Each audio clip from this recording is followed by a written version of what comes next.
Buongiorno a tutti, sono Stefano. Oggi voglio raccontarvi di un giorno che non dimenticherò facilmente.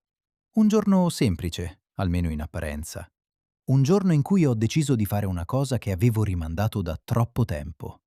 Lavorare da un caffè a Roma per la prima volta. Avevo sentito parlare di questa cosa 1000 volte. Amici, colleghi, persone sui social che mostravano foto bellissime con un cappuccino accanto al computer e le strade di Roma sfocate sullo sfondo. Sembrava romantico, sembrava produttivo, sembrava quasi magico, come una piccola fuga dalla routine, pur rimanendo nella propria città, e io volevo provare. Quella mattina mi sono svegliato presto, le 8 meno un quarto. Fuori dalla finestra il cielo era di un azzurro chiaro, quasi pulito, con solo qualche nuvola bianca lontana. Un bel segno, ho pensato. Roma mi stava invitando. Ho preparato la mia borsa con cura, forse con troppa cura. Il computer portatile, il caricabatterie, le cuffie, un quaderno a righe, 2 penne perché una poteva finire l'inchiostro. Ho controllato tutto 2 volte, forse 3. Ero un po' nervoso, se devo essere onesto. Non so perché. È solo un caffè, mi dicevo. Non stai attraversando un oceano. Ma in qualche modo lo era, almeno per me. Ho camminato per circa 20 minuti prima di trovare il posto giusto. Non volevo andare in un bar qualsiasi. Volevo qualcosa con carattere, con storia. Con quella luce calda che entra dalla finestra e ti fa sentire parte di qualcosa di grande. Roma è piena di posti così. Non devi cercare lontano. Devi solo rallentare il passo e guardare. Alla fine mi sono fermato davanti a un piccolo caffè vicino a Campo de' Fiori. Si chiamava, e lo ricordo bene, Caffè del Sole. Non era grande. Aveva 4 o 5 tavoli dentro e 2 fuori, sul marciapiede stretto dove passavano i piccioni e i turisti. Le sedie erano di legno vecchio, un po' consumato ai bordi, ma con uno stile discreto. Sul muro c'era una foto in bianco e nero di Roma degli anni 50. Una signora con il cappotto chiaro camminava davanti al Pantheon con un'aria sicura e serena. Il profumo di caffè era così forte che quasi riuscivi a berlo con gli occhi. Sono entrato. Il barista mi ha guardato con un sorriso tranquillo. Aveva i capelli grigi pettinati con cura, le mani forti e veloci, e quella calma tipica delle persone che lavorano nello stesso posto da molti anni. Non era il tipo che chiacchiera troppo, ma era il tipo che vede le persone davvero. Buongiorno, ho detto io. Buongiorno, prego, ha risposto lui. Semplice, diretto, romano. Ho ordinato un cappuccino e un cornetto con la marmellata di albicocche. Classico. Perfetto. Ho scelto un tavolo vicino alla finestra, dove la luce entrava in diagonale e creava ombre lunghe sul pavimento di mattonelle bianche e nere. Mi sono seduto. Ho aperto il computer. Ho bevuto il primo sorso di cappuccino. Era caldo, cremoso, con quella schiuma densa che sa di latte e di mattina. Il cornetto era friabile, dolce, con un ripieno generoso. Per qualche secondo ho smesso di pensare al lavoro e ho solo mangiato, guardando fuori dalla finestra la piazza che cominciava lentamente a svegliarsi. E ho capito subito che non sarebbe stato un giorno normale. Non perché sia successo qualcosa di speciale nei primi minuti, anzi, era tutto molto tranquillo. Ma quella tranquillità aveva un sapore diverso da quella di casa. Era una tranquillità viva. Intorno a me c'erano persone che parlavano sottovoce, ridevano, leggevano il giornale, piegato a metà. Il barista preparava caffè dopo caffè con movimenti precisi e abituati, come una coreografia silenziosa. Ogni tanto entrava qualcuno, ordinava veloce, beveva in piedi al bancone come fanno i romani veri e usciva. In meno di 3 minuti. Efficiente, elegante, senza cerimonie. Io invece ero lì, con il mio computer e la mia aria da forestiero curioso. Ho cominciato a lavorare. Rispondevo alle email, leggevo documenti, scrivevo appunti. Il rumore di fondo del caffè non mi disturbava. Anzi, mi aiutava in modo strano. C'è qualcosa nel rumore delle persone intorno a te che ti fa sentire meno solo mentre lavori. La tua mente si concentra meglio quando non è completamente sola nel silenzio. Avete mai provato questa sensazione? Quella di essere completamente soli nel vostro lavoro, ma allo stesso tempo circondati di vita, di voci, di movimento. Per me è stata una vera scoperta. Prima pensavo di avere bisogno di silenzio assoluto per lavorare bene. Quel mattino Ho capito che avevo torto. Dopo circa un'ora ho ordinato un secondo caffè. Questa volta un espresso. Corto, forte, quasi nero. Il barista me lo ha portato senza che io dicessi niente di più. Solo il gesto della tazzina sul tavolo, un cenno della testa appena percettibile e via. Comunicazione perfetta, senza parole. Mentre lavoravo, ho cominciato ad ascoltare le conversazioni intorno a me. Non per curiosità invadente, ma perché le parole italiane mi arrivavano alle orecchie in modo naturale e spontaneo.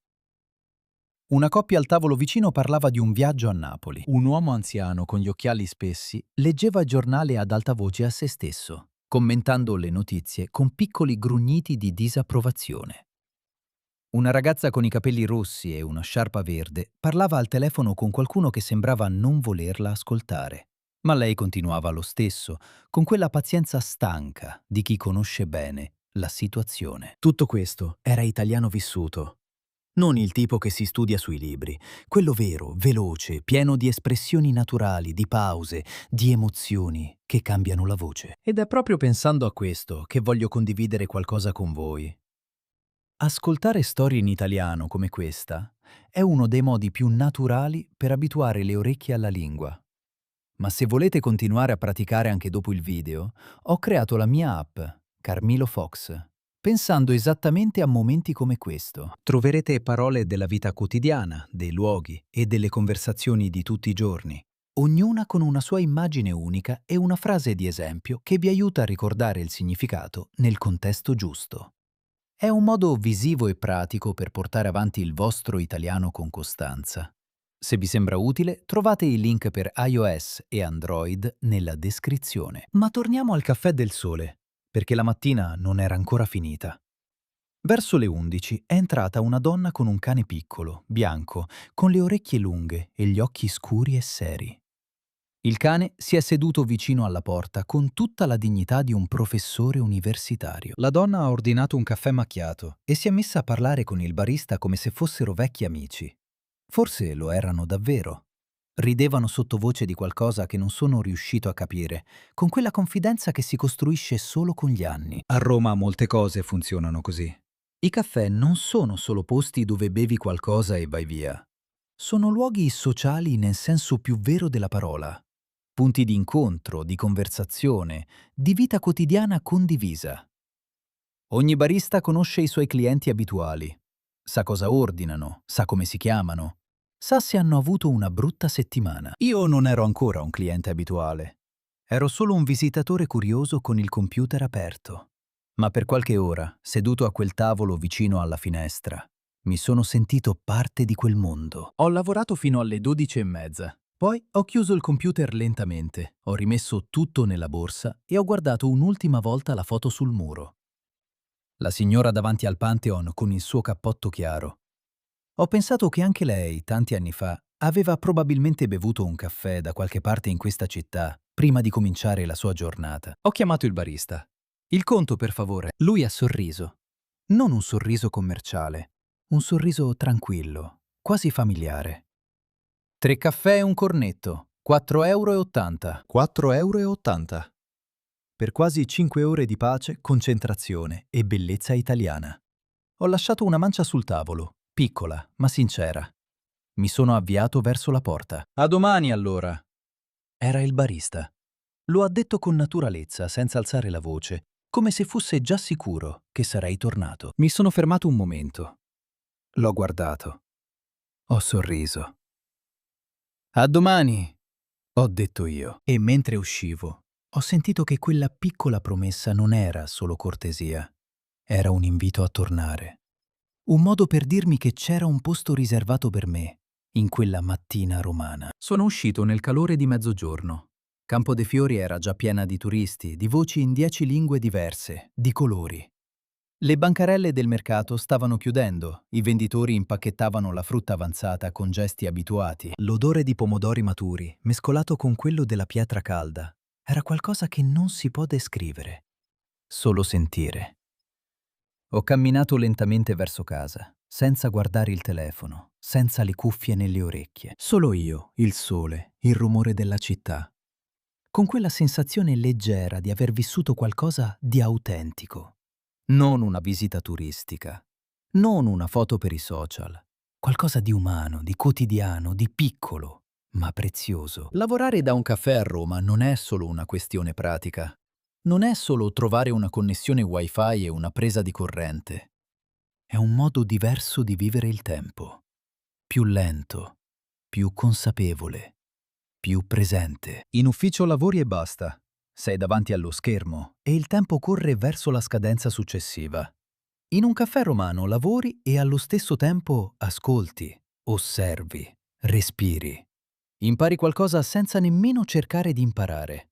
La città ti entra dentro, senza che tu la inviti. Vi è mai capitato di trovarvi in un posto nuovo e sentirvi per un momento completamente a casa? Quella sensazione strana ma meravigliosa di appartenere a un luogo che non è il vostro? Scrivetemi nei commenti. Mi farebbe davvero piacere sapere dove è successo a voi. In quale città? Davanti a quale tazzina di caffè? Ho ripetuto quell'esperienza molte volte dopo quella prima mattina. Ho cambiato caffè, ho esplorato quartieri diversi. A Trastevere, tra i vicoli di San Pietrini e le case color arancione sbiadito. Nel Pigneto, un quartiere giovane e colorato, con un caffè le cui pareti erano piene di libri usati che i clienti potevano prendere e lasciare. A Prati, vicino al Vaticano, con i marmi eleganti e i camerieri in grembiule bianco. Roma ha centinaia di caffè con carattere, ognuno con la sua storia, i suoi clienti abituali, il suo modo di fare il caffè. E ognuno ti insegna qualcosa di diverso sulla città e sulle persone che la abitano. Ma il Caffè del Sole vicino a Campo dei Fiori resta speciale. È stato il primo. È stato il posto dove ho capito che lavorare da un caffè non è una moda passeggera. È un modo di stare al mondo. Un modo di lavorare che lascia spazio anche alla vita intorno. E se mai venite a Roma, cercate un posto come questo. Non deve essere famoso. Non deve avere 5 stelle su nessun sito. Deve solo avere un barista che vi guarda con calma, un tavolo vicino alla finestra e un cappuccino caldo che profuma di mattina italiana. Sedetevi. Ordinate. Aprite il computer, oppure no. Non importa davvero. Guardate solo fuori. Ascoltate le voci intorno a voi. Lasciate che Roma vi racconti qualcosa. Perché Roma parla sempre, in 1000 modi diversi. Bisogna solo imparare ad ascoltarla. Grazie di cuore per essere stati qui con me oggi. Se questa storia vi ha aiutato a praticare l'italiano, se avete imparato qualche parola nuova o vi siete semplicemente goduti il racconto, lasciate un commento qui sotto. Mi fa davvero piacere leggere i vostri messaggi. Se volete, condividete questa storia con qualcuno che sta imparando l'italiano. Potrebbe essere utile anche a loro. E se il video vi è piaciuto, un like è sempre il benvenuto. È un piccolo gesto, ma mi aiuta a capire che il contenuto vi è utile. A presto, amici. Buona giornata a tutti. Ciao, Stefano.